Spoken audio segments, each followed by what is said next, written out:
بسم الله الرحمن الرحيم كتاب أنزلناه إليك مبارك ليدبروا آياته وليتذكر أولو الألباب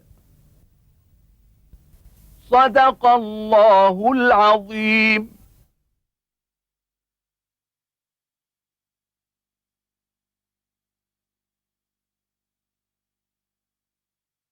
الحمد لله رب العالمين الرحمن الرحيم مالك يوم الدين، والصلاة والسلام على عبده ورسوله الأمين سيدنا ونبينا محمد وعلى آله وأصحابه ومن اهتدى بهداه وعمل بسنته إلى يوم الدين.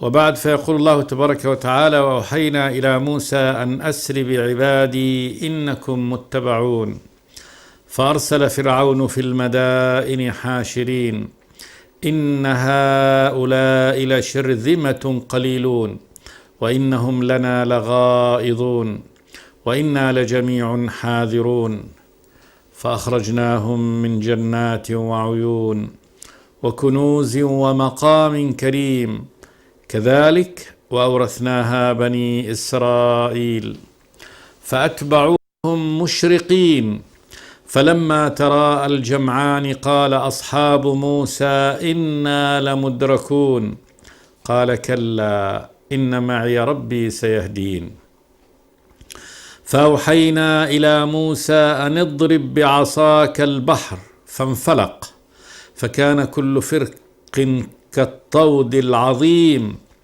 وأزلفنا ثم الآخرين وأنجينا موسى ومن معه أجمعين ثم أغرقنا الآخرين إن في ذلك لآية وما كان أكثرهم مؤمنين وإن ربك لهو العزيز الرحيم. يخبر سبحانه وتعالى أنه أوحى إلى عبده ورسوله موسى عليه السلام أن يخرج ببني إسرائيل ليلا من أرض مصر، وذلك بعد أن أظلمت قلوب الفراعنة ورأوا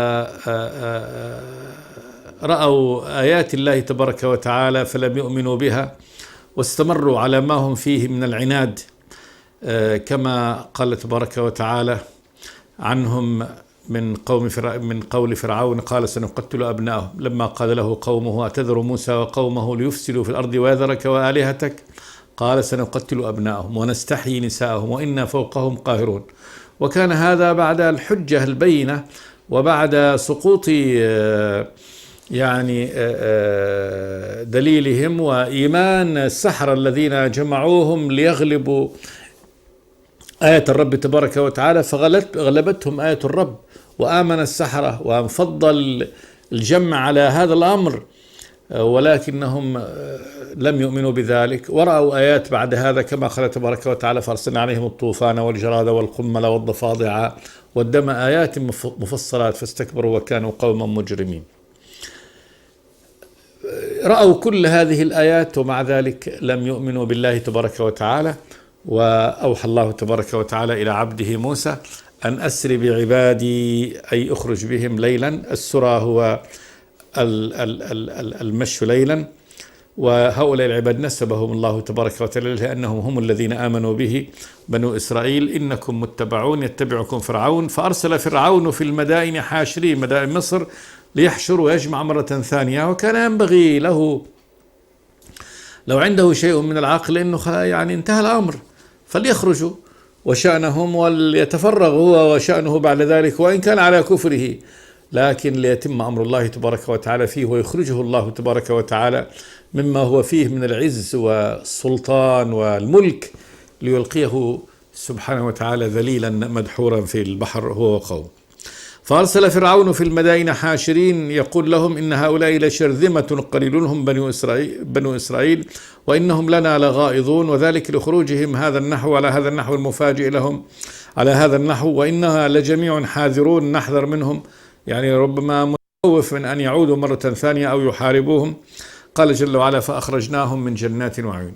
يعني أن الله تبارك وتعالى دبر لهم هذا التدبير ومكر بهم هذا المكر ليهلكهم الله تبارك وتعالى. فأخرجناهم من جنات بساتين وعيون مياه تجري وكنوز ومقام كريم. كنوز مما ذخروه وادخروه، وما زالت بعض كنوزهم ليومنا هذا، فإنهم أول من عرف الذهب والفضة وصاغها ورصع بها وجمل بها مركباتهم وأوانيهم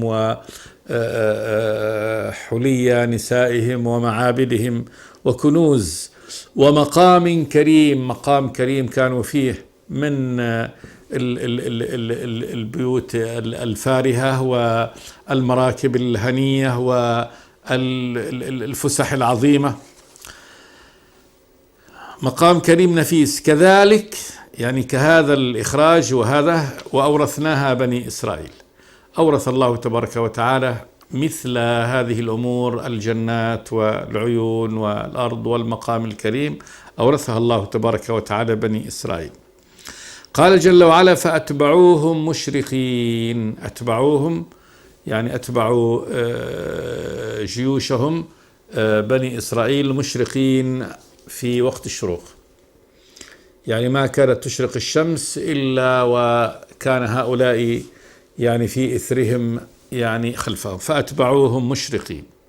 قال جل وعلا: فلما تراءى الجمعان، تراءى كل منهم رأى الآخر، بنو إسرائيل نظروا خلفهم فإذا يعني هذه الجيوش الجرارة فرعون وجنوده قد أتوا، وفرعون الذي خارج رأى بني إسرائيل أمامه. فلما تراءى الجمعان أصبحوا في مرأى النظر من بعضهم بعض. قال أصحاب موسى إنا لمدركون.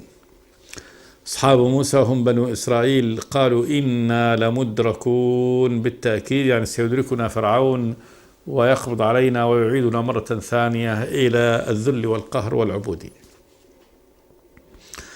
قال موسى عليه السلام: كلا إن معي ربي سيهدين.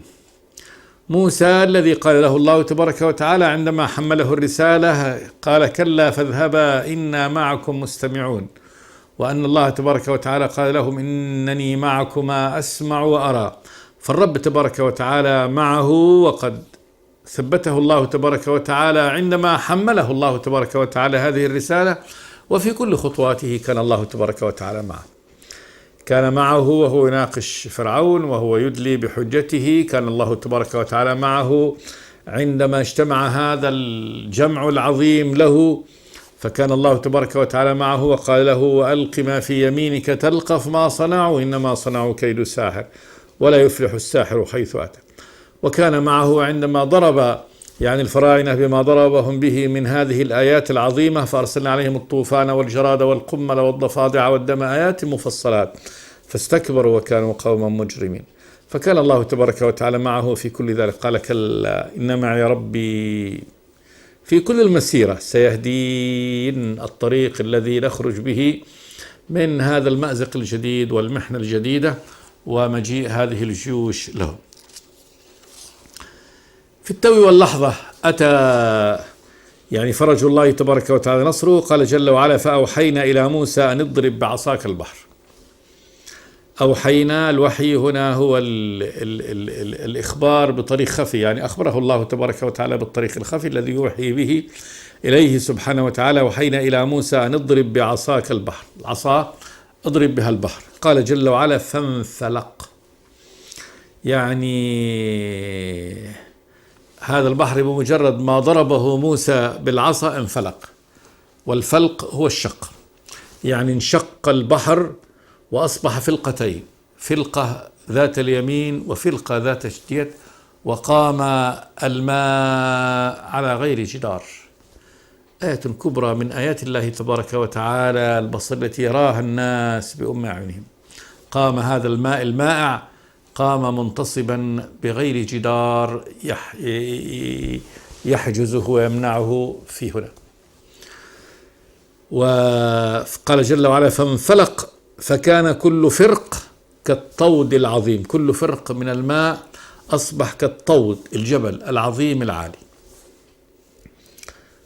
آية باهرة من آيات الرب لا إله إلا هو سبحانه وتعالى. وأخبر سبحانه وتعالى كذلك أن انفلاق البحر على هذا النحو، وأن الطريق جعله الله تبارك وتعالى يابسا للسير فيه وليس وحلا أو فيه حال البحر جد. وأوحينا إلى موسى أن أسر بعبادي فاضرب لهم طريقا في البحر يبسا لا تخاف دركا ولا تخشى. طريق في البحر ويابس، كأنها أرض يعني أرض جافة، وطريق ممهد في البر. فانفلق فكانوا كل فرق كالطود العظيم. ثم قال جل وعلا وأزلفنا ثم الآخرين. أزلفهم الله تبارك وتعالى يعني جمعهم وأدخلهم. فإن موسى عندما ضرب طريقه في البحر هو وبنو إسرائيل وبدأوا يسيروا فيه، وجاء فرعون ورأى هذه الآية رأي العين، وكان ينبغي عنده لو كان يعني ذا عقل وكان فيه رادع يردعه عن العناد والكفر، لكن تكفي هذه الآية عندما يراها على هذا النحو، وأن هذا ليس بالسحر. من يخفى عليه آية الرب تبارك وتعالى المعجزة الباهرة، والسحر الذي هو نوع من الغش والكذب والتدليس والدجل والكذب على الناس. وفرعون لا يخفى عليه مثل هذا، لكنه العناد، وليدخله الله تبارك وتعالى هذا المدخل. فإن الكافر يطمس على بصره، فمهما رأى من الآيات لا يؤمن. وهذا رأى الآية، وهذه الآية ليست فقط هي آية ليؤمن، التي فيها هلاكه، ولكن خلاص يعمى البصر. وجاء ودخل، جاء فرعون ودخل بقدمه ودفع فرسه الذي يركبه وحصانه الذي يركبه، ودفع به إلى الطريق. حتى إن موسى لما رأى أن قوم فرعون دخلوا طريق البحر خلفهم، أراد أن يضرب البحر بعصاه ليجتمع عليهم، فقال له الله تبارك وتعالى واترك البحر رهوا، رهوا ساكن إنهم جند مغرقون. قال جل وعلا وأزلفنا ثم الآخرين وأنجينا موسى ومن معه أجمعين. أنجى الله تبارك وتعالى موسى ومن معه أجمعين، لم يفقد منهم أحد، علما أنهم خرجوا بنسائهم وأطفالهم وشيبهم وشبابهم، بل إنهم احتملوا كذلك طبعا كنوزهم التي معهم ومواشيهم وكل ما معهم، بل إنهم قد احتملوا كذلك توابيت الموتى من الرسل الذين توفوا فيهم، أخذوا رفات يوسف عليه السلام ورفات يعقوب كذلك حملوها معهم. فكل هذا قد جازوا به البحر وأنجاهم الله تبارك وتعالى، لم يفقد منهم شيء. قال جل وعلا وأنجينا موسى ومن معه أجمعين ثم أغرقنا الآخرين. ثم إن الله تبارك وتعالى أمر البحر بعد أن خرج موسى سالما هو وقومه أن يطبق البحر عليهم، فأغرقوا جميعا بعد أن دخلوا فيه. قال جل وعلا معقبا على ذلك إن في ذلك لآية. إن في ذلك، هذا المشار إليه، كل هذا قصة موسى وهارون مع فرعون آية عظيمة، آية من الرب تبارك وتعالى أن الله سبحانه وتعالى هو العزيز الغالب الذي لا يغلب سبحانه وتعالى، وأن من شاء الله تبارك وتعالى له الهدى اهتدى، ومن أراد الله تبارك وتعالى له الضلال ضل، وأنه لا تنفعه الآيات، وأن الكافر لا تنفعه الآيات مهما كانت. فلو كانت الآيات العيانية البيانية البصرية نافعة أحد كانت نفعت فرعون وقومه، فقد رأوا من الآيات ما يستحيل معه أن يكون إنسان له عقل ولب ولا يؤمن بالله تبارك وتعالى.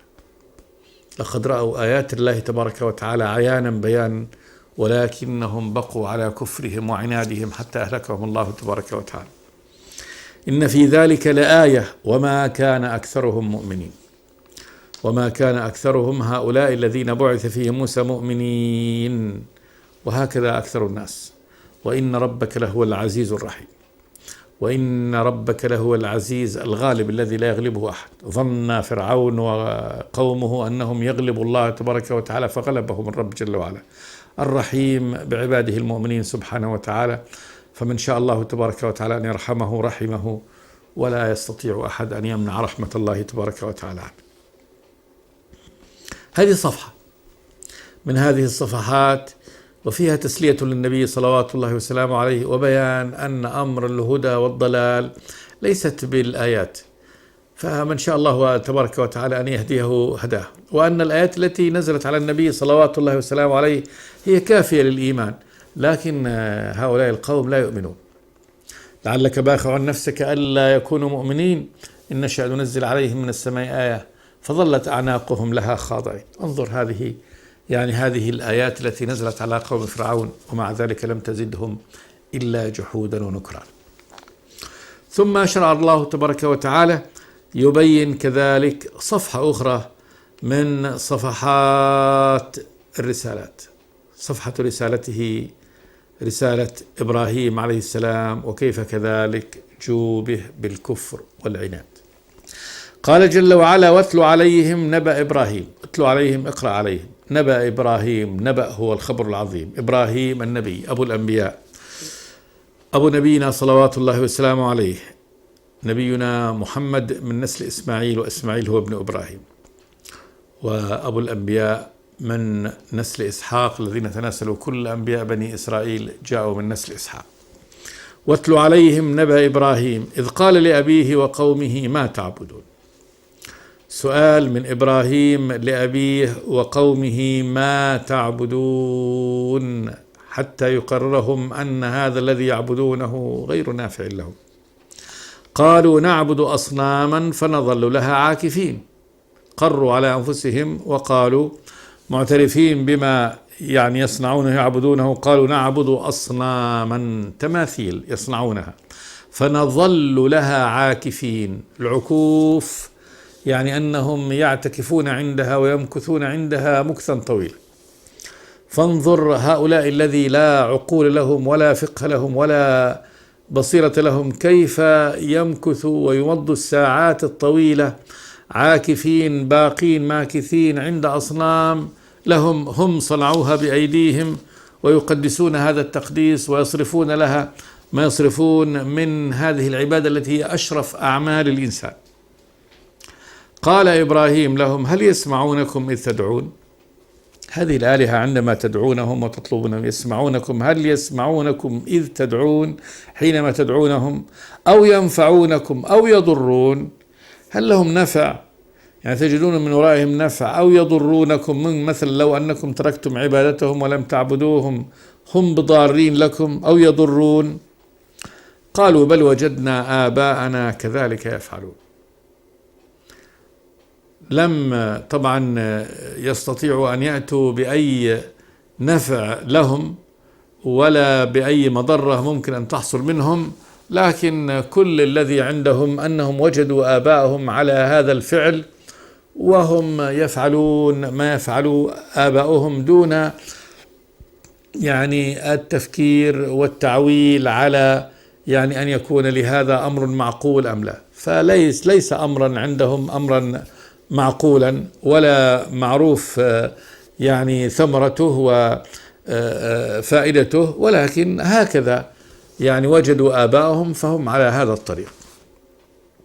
قالوا بل وجدنا آباءنا كذلك يفعلون، كهذا الذي نفعله بهذه الأصنام يفعلون هذا. قال لهم نبيهم إبراهيم عليه السلام أفرأيتم ما كنتم تعبدون؟ قال أفرأيتم ما كنتم تعبدون،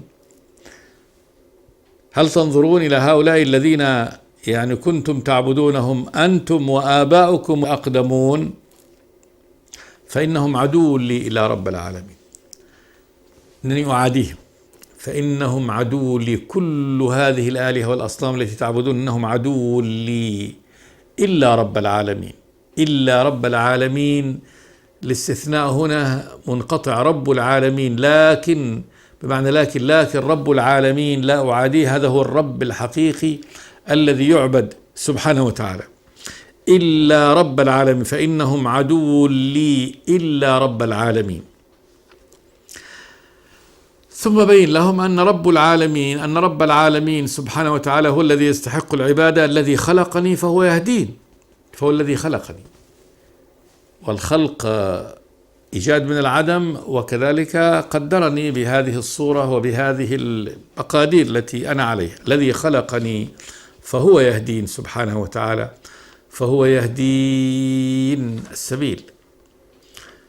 كل ما أعمله في سبيل معاشي وحياتي هذا منه سبحانه وتعالى، يعني أنه يملك ذاتي خلقي ويملك كذلك تصرفاتي، وهذا شأن الرب تبارك وتعالى الذي أعطى كل شيء خلقه ثم هدى. فكل شيء أعطاه الله تبارك وتعالى خلقه، النملة الصغيرة، الفيل الكبير، الطائر، الإنسان، الحيوان، كل شيء أعطاه الله خلقه ثم هداه سبحانه وتعالى. فبيقول لهم أنا ربي الذي خلقني فهو يهدين، والذي هو يطعمني ويسقين، والذي هذا إلهي وربي ومولاي سبحانه وتعالى الذي هو يطعمني، وذلك أنه هو الذي خلق لي هذا الطعام، وهو الذي يسره لي، وهو الذي هداني إلى يعني أكله، وكل تمثل هذا الطعام كله منه. فقيامي بالله تبارك وتعالى، الله هو الذي يقيمني، هو الذي هو يطعمني سبحانه وتعالى ويسقين، كل ما أشربه من ماء وغيره فهو من الله تبارك وتعالى، فالسقيا منه، فإنه هو الذي خلق هذا الماء، وهو الذي هداني إلى شربه، وهو الذي يجعل جسمي يتمثله، كله هذا فعل الرب تبارك وتعالى. والذي هو على الحقيقة يطعمني ويسقين، وإذا مرضت فهو يشفي،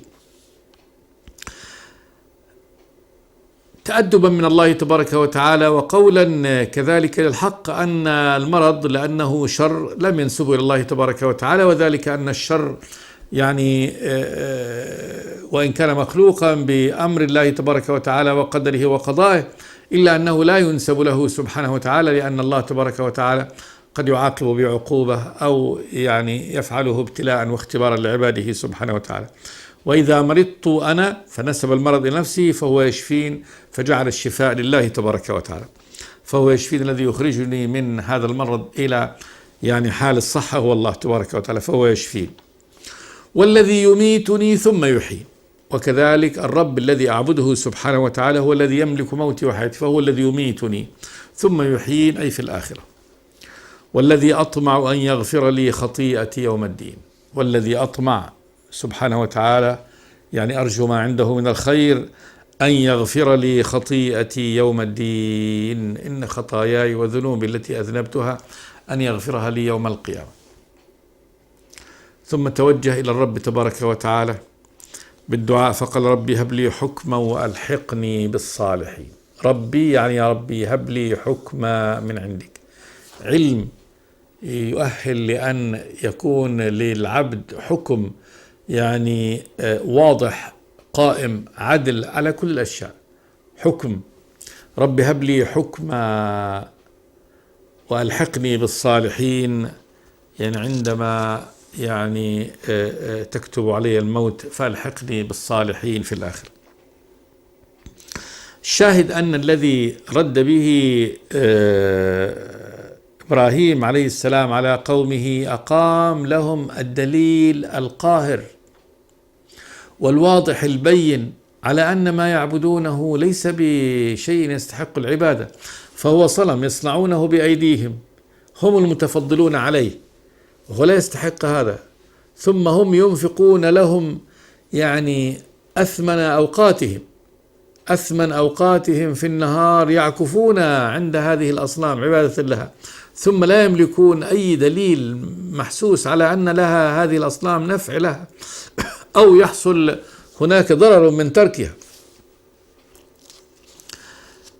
وأن الرب الإله الذي يعبده سبحانه وتعالى هو الرب الذي يملك كل حياته. قال ربي الذي أعبده فإنه هو الذي خلقني فهو يهدين، والذي هو يطعمني ويسقين، وإذا مرضت فهو يشفين، والذي يميتني ثم يحيين، والذي أطمع أن يغفر لي خطيئتي يوم الدين. رب هب لي حكما وألحقني بالصالحين.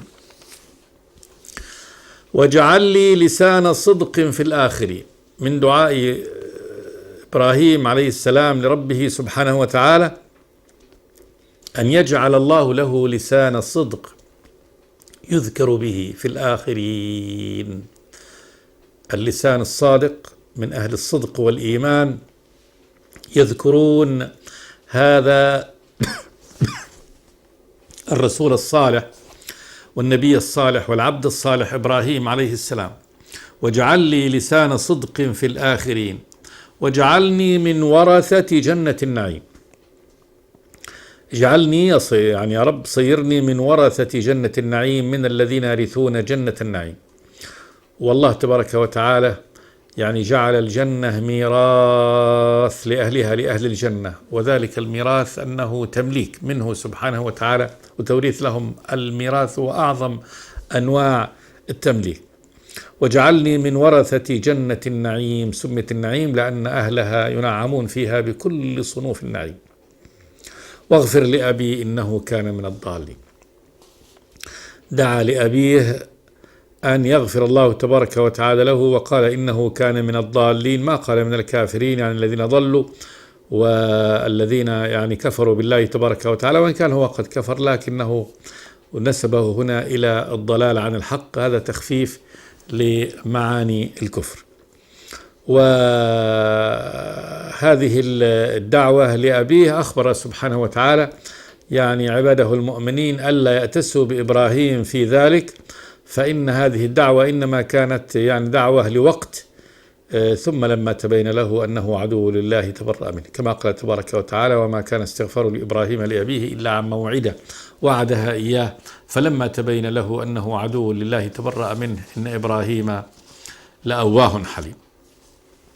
قال: واغفر لأبي إنه كان من الضالين. هؤلاء الذين يعني ضلوا عن طريق الحق وعبدوا هذه الأصنام التي لا تنفع ولا تضر. ولا تخزني يوم يبعثون، يعني أيضا من جملة الدعاء الذي دعا به: لا تخزني يوم يبعثون.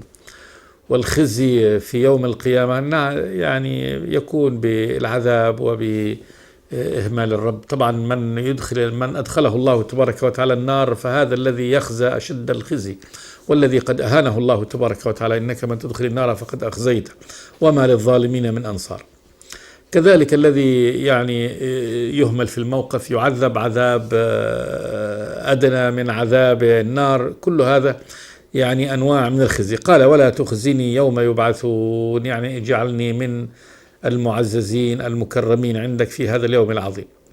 ولا تخزني يوم يبعثون يوم لا ينفع مال ولا بنون إلا من أتى الله بقلب سليم. هذا يوم القيامة، يوم لا ينفع مال ولا بنون، يعني لا ينفع عند الله تبارك وتعالى. فإن المال والبنين لا يغنون عن صاحبهم شيء. المال لا يصلح فدية يفتدي الإنسان به، يشتري به حسنات، يشتري به الجنة، يفدي نفسه بها من عذاب الله تبارك وتعالى. لا تنفع المال حتى لو كان له مقدار الأرض كلها. وكذلك البنون، فإن كل امرئ في يوم القيامة شأن يغنيه، يوم لا يغني مولا عن مولا شيئا ولا هم ينصرون. ما في ولد. يا أيها الناس اتقوا ربكم واخشوا يوما لا يجزي والد عن ولده ولا مولود هو جاز عن والده شيئا إن وعد الله حق فلا تغرنكم الحياة الدنيا ولا يغرنكم بالله الغرور. يوم لا ينفع مال ولا بنون إلا من أتى الله بقلب سليم. ونعود إن شاء الله لهذه الآيات استكمالها في حلقة آتية إن شاء الله. استغفر الله لي ولكم من كل ذنب، وصلى الله وسلم على عبده ورسوله محمد. بسم الله الرحمن الرحيم. كتاب أنزلناه إليك مبارك ليدبروا آياته وليتذكر أولو الألباب. صدق الله العظيم.